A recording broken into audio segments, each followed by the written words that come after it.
Hello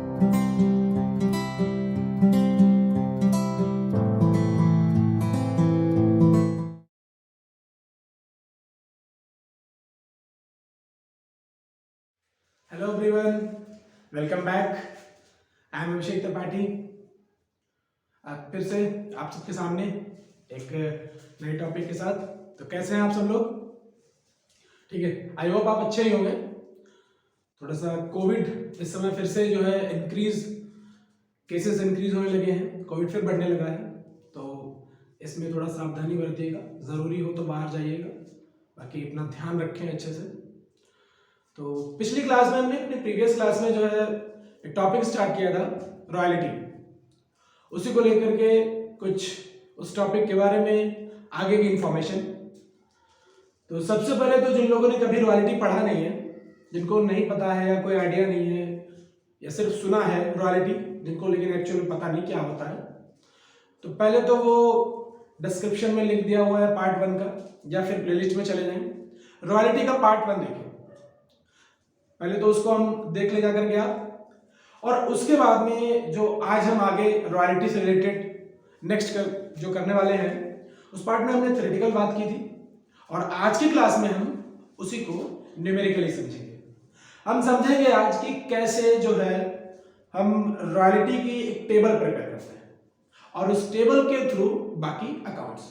तो पहले तो आज की क्लास में हम एक क्वेश्चन लेंगे, और उस क्वेश्चन के हिसाब से हम सिर्फ और सिर्फ टेबल को बनाना सीखेंगे। शॉर्ट वीडियो होगा, लेकिन आपको एक बेसिक एस्पेक्ट मिल जाएगा कि क्या है एक्चुअल में रॉयल्टी का कॉन्सेप्ट।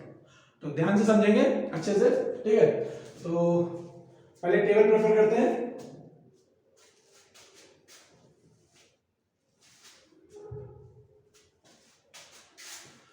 तो टेबल में क्या क्या चीजें आती है? सबसे पहले हमारे पास आ जाता है ईयर, उसके बाद में आउटपुट। आउटपुट ज्यादातर आप पाएंगे जो होगा वो टन्स में दिया होगा, ठीक है। उसके बाद में एक्चुअल रॉयल्टी, फिर हमारा आता है नेक्स्ट मिनिमम रेंट। ये सारी चीजें भी जब मैं आपको क्वेश्चन कराऊंगा, ठीक है, क्वेश्चन आपको स्क्रीन पे मिल जाएगा, तो उस क्वेश्चन के साथ साथ जब आप समझेंगे तो ये सारी चीजें आपको आसानी से समझ में आएंगी। मिनिमम रेंट हो गया, उसके बाद में हमारा आता है शॉर्ट वर्किंग,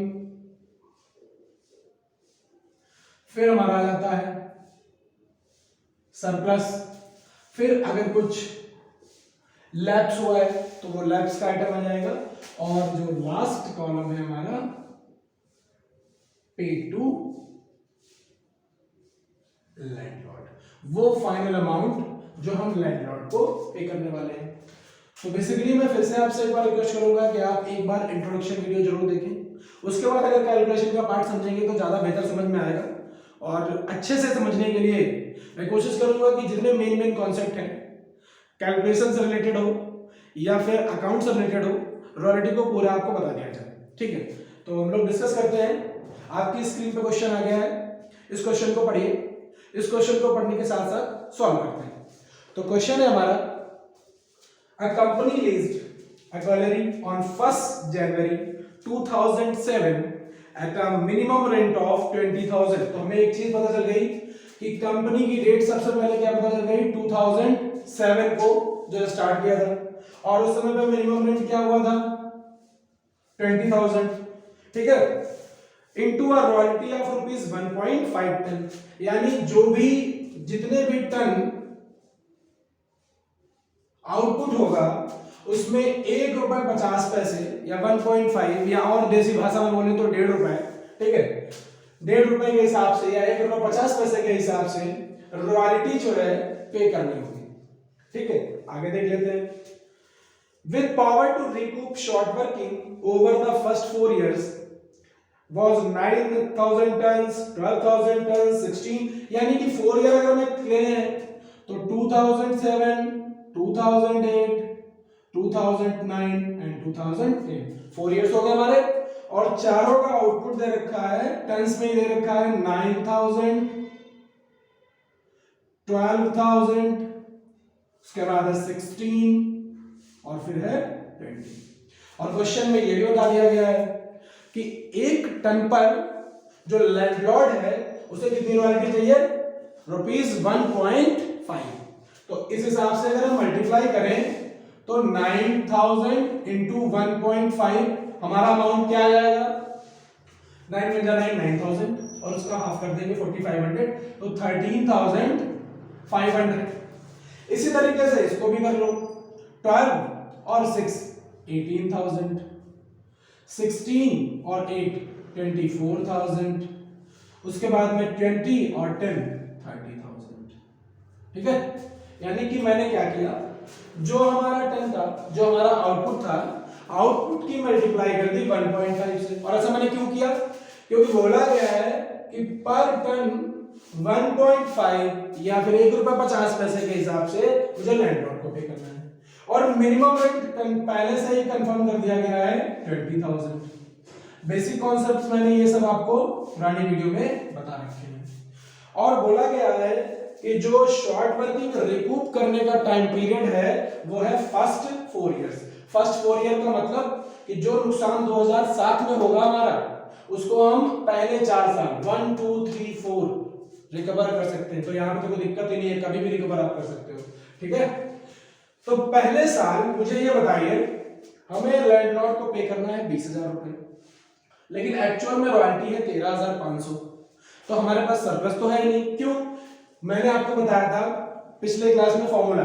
क्या फॉर्मूला था कि अगर हमें शॉर्ट वर्किंग कैलकुलेट करनी पड़े तो मैं कर देता हूं minimum rent minus actual royalty. Minimum rent कितना है 20,000 और एक्चुअल रॉयल्टी कितनी है 13,500। तो कुछ कम हो गया। कैसे कम हो गया कि हमें लैंडलॉर्ड को देना पड़ा 20,000 रुपए, लेकिन पेमेंट हमें एक्चुअल में रॉयल्टी कितनी हुई है जिस प्रोडक्शन के हिसाब से 13,500। जब 9,000 टन हमने प्रोडक्शन किया है तो लैंडलॉर्ड को 1.5 के हिसाब से 13,500 देना चाहिए, लेकिन लैंडलॉर्ड ने पहले ही प्रोविजन तय कर दिया था कि 20,000 से कम मुझे नहीं चाहिए। तो यहां पर मेरा वर्क शॉर्ट हो गया, एक तरीके से मुझे नुकसान हो गया। तो कितने का नुकसान हुआ है 6500 का। अगले साल भी सेम है, 18,000 की रॉयल्टी है, 20,000 का मिनिमम रेंट है, यानी 2,000 का हमें फिर से नुकसान हो गया। लेकिन यहां पर रिकवरी हो गया, रॉयल्टी ज्यादा है, मिनिमम रेंट कम है, तो ये हमारा कहां चला जाएगा, तुरंत सरप्लस में। आपको अगर याद हो तो मैंने सरप्लस का फॉर्मूला भी बताया था। इस सरप्लस का फॉर्मूला इसका जस्ट उल्टा, actual royalty minus minimum rent. अब एक्चुअल रॉयल्टी से मिनिमम रेंट माइनस करेंगे तो सरप्लस चला जाएगा। फिर यहां पर फिर से हमारे पास सरप्लस है, एक्चुअल रॉयल्टी 30,000, मिनिमम रेंट 20,000, तो फिर से एक बार हमारे पास सरप्लस आ गया। अब मुझसे बोला गया था इस क्वेश्चन में कि right to recoup short working to first 4 years, मतलब जो भी नुकसान हमारा यहां पर हुआ है उसको हम पहले 4 साल में रिकवर कर सकते हैं। तो क्या ये जो पहले साल हमें 6500 का नुकसान हुआ है, क्या मैं यहाँ पे रिकवर कर सकता हूँ? नहीं कर सकता हूँ। लेकिन क्या मैं यहाँ पे रिकवर कर सकता हूँ? जी बिल्कुल, लेकिन कितना, जितना प्रॉफिट है उतनी रिकवरी करी जा सकती है। तो यहाँ पर 6500 का हमें नुकसान हुआ था, और यहाँ पर अगर रिकवरी की बात करें तो हो नहीं सकती, लेकिन अगर मैं यहाँ पर रिकवरी की बात करूँ तो क्या हो सकती है? जी हाँ बिल्कुल हो सकती है, 4,000 रुपए यहाँ पर रिकवर करे जा सकते हैं। Sorry, wait a minute, we have to make one more column, because यहाँ पर होगा हमारा शॉर्ट वर्किंग रिकूप्ड, या इसको बोल लो रिकवर, और फिर कॉलम कर लो एक और कॉलम। चलो एक काम करते हैं, थोड़ा सा इसको बढ़ा लो, लैप्स, मतलब वो जहां पर छूट जाएगा, पे टू लैंड प्लॉट। ठीक है, तो क्या हम रिकवर कर सकते हैं? यहां पर 4,000 रिकवरी हो सकती है। जी हाँ बिल्कुल 4,000 रिकवरी हो सकती है, लेकिन अभी भी इसमें कुछ नुकसान बचा ना, कितना 2500 बचा। तो 2500 ये वाला और 2000 ये, तो कुल मिला के कितना हो गया 4500, 4500 रुपए। क्या 4500 रुपए यहाँ पर रिकवर किए जा सकते हैं? बिल्कुल रिकवर किए जा सकते हैं। क्यों? क्योंकि यहाँ पर है, और हमसे बोला गया था कि जो भी नुकसान हो उसे पहले 4 साल में ही कवर करना है। यानी 2007 वाला नुकसान कब तक रिकवर कर सकते हैं? फर्स्ट, सेकंड, थर्ड, फोर्थ, उसके बाद तो डेटा नहीं है हमारे पास, तो हमारे लिए कोई इशू नहीं है। मैं यहाँ से जरा थोड़ा सा क्लोज करता हूँ, समझना। अब समझो, क्या मेरा कुछ नुकसान छूटा? नहीं, लैप्स में कुछ भी नहीं गया, कोई भी नुकसान ऐसा नहीं था जिसको हम रिकवर नहीं कर पाए, कोई ऐसी शॉर्ट वर्किंग नहीं थी जिसको रिकवर करना मुश्किल था या छूट गया। क्यों नहीं छूटा? क्योंकि हमने आसानी से उसको रिकवर कर लिया है। अब पे टू लैंडलॉर्ड की बात करें, एक खास बात ध्यान रखना, अमाउंट पे टू लैंडलॉर्ड के कॉलम में जो लैंडलॉर्ड है उसे पैसा मिनिमम रेंट से कम कभी नहीं पे किया जाएगा, ठीक है। इन केस ऑफ स्ट्राइक अलग बात है, लेकिन उसमें मिनिमम रेंट कम कर दिया जाएगा। मिनिमम रेंट जितना यहां होगा उससे अमाउंट यहां पे या तो उतना ही आएगा या फिर उससे ज्यादा आएगा, कम कभी भी नहीं होगा, यानी 20,000 से कम यहां पर कभी नहीं आएगा, ज्यादा भले आ जाए, ठीक है। तो मुझे करना क्या है, आप मिनिमम रेंट को कॉलम 1 ए ले लो, ठीक है, और सरप्लस वाले कॉलम को बी ले लो, और शॉर्ट वर्किंग रिकूप वाले कॉलम को सी ले लो, और एक छोटी सी इक्वेशन बना लो, आपका आंसर कभी गलत नहीं होगा। हमें क्या करना है, a प्लस बी माइनस सी, आप कर लो a प्लस बी माइनस सी। तो मुझे क्या करना पड़ेगा, यहाँ पे a मतलब 20,000, यहाँ पे बी कॉलम में कोई अमाउंट है नहीं, सी कॉलम में कोई अमाउंट है नहीं, यानी कि कितना रहेगा 20,000, नो प्रॉब्लम, ठीक। फिर इसकी बात कर लेते हैं, यहाँ पे 20,000 है, बी कॉलम में कुछ भी है नहीं, यहाँ पर कुछ भी है नहीं है, तो यहाँ पर भी 20,000। नेक्स्ट ईयर की अगर बात करें, मिनिमम रेंट 20,000 है, सरप्लस 4,000 है तो हो गया 24, और फिर सी कॉलम में 4,000 है तो माइनस कर देंगे 4,000, a प्लस बी माइनस सी, यानी 20 4 24 माइनस 4 कर दिया, फिर से 20,000। यहां पर भी हमें कोई दिक्कत नहीं हुई। लेकिन थर्ड कॉलम की बात, मतलब लास्ट ईयर की बात करें तो 20 प्लस 10 कितना हुआ 30,000, लेकिन इस बार रिकवर हमने कितना किया है 4,500, 30 माइनस 4,500, इट मींस हमारे पास 25,500। देखा आपने कि 20,000 अगर मिनिमम रेंट है तो इससे कम किसी में नहीं आया, बस एक साल बढ़ गया। रीजन क्या था, यहाँ पे जो रॉयल्टी है वो ज्यादा आई थी, एक्चुअल में सरप्लस हमारा ज्यादा था, और रिकवरी हमको करनी पड़ी कम, ठीक है। तो ये तो हो गया हमारा एक एनालिसिस, इसको लिखते हैं हम लोग एनालिटिकल, ठीक है, टेबल, ठीक है। तो ये तो किया हमने एनालिसिस अपने क्वेश्चन का। इसी से रिलेटेड मेन हमें 3 अकाउंट्स बनाने पड़ते हैं, एक तो रॉयल्टी अकाउंट, दूसरा लैंडलॉर्ड अकाउंट, और तीसरा है शॉर्ट वर्किंग। पहला कौन सा है, रॉयल्टी अकाउंट, दूसरा है लैंडलॉर्ड अकाउंट, और तीसरा है शॉर्ट वर्किंग अकाउंट। लेकिन आज की क्लास में मैंने सिर्फ आपको ये क्वेश्चन सॉल्व कराया, उसके साथ साथ में आप इंट्रोडक्शन की क्लास पार्ट 1 में देख सकते हैं। नेक्स्ट क्लास में मैं आपको इसी क्वेश्चन के सारे अकाउंट्स प्रिपेयर कराऊंगा, ठीक है।